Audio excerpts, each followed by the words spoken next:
আসসালামু আলাইকুম। আজকে আপনাদের জন্য সুস্বাদু একটা গরমের মধ্যে ঠান্ডা ঠান্ডা ফ্রুট জুস নিয়ে আসছি। এখানে আমি অনেক রকম ফল নিয়েছি, আঙ্গুর, আম, আপেল, কমলা একসাথে নিয়ে নিয়েছি। এগুলোকে সবগুলোকে দিয়ে আমি এখন জুস বানাবো। কী কী লাগতেছে তার জন্যে নিয়ে নিয়েছি এখানে পাউডার দুধ দিতে হবে, বিট লবণ, আমি মিক্সার জারে নিয়ে নিচ্ছি। সব কিছু একসাথে দেখে নেবেন।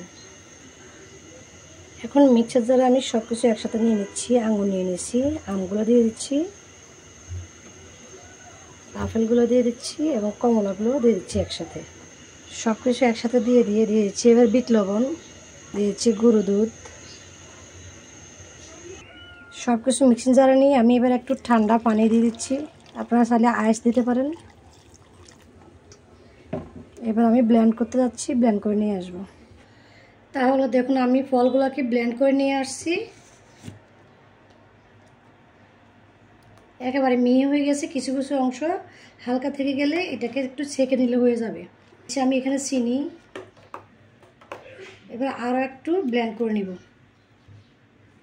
চিনিগুলোর সাথে একসাথে ব্লেন্ড করে নিলাম। এবার আমি পরিবেশনের জন্য নিয়ে নিচ্ছি।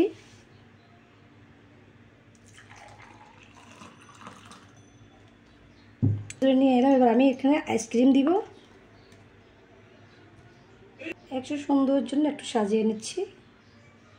হয়ে গেল আমার বিভিন্ন রকমের ফলের জুস। বাসায় আনার পর অনেক সময় অনেকগুলো ফল থেকে যায়, খাওয়া হয় না। একসাথে ব্লেন্ড করে ভালো করে জুস বানিয়ে ঠান্ডা ঠান্ডা পরিবেশন করবেন। এই গরমের মধ্যে ভালো লাগবে এই ফলের জুস।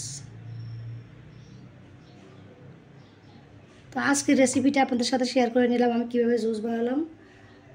আজকের মধ্যে এখানে শেষ করে বিদায় নিচ্ছি। সবাই ভালো থাকবেন। আল্লাহ হাফেজ।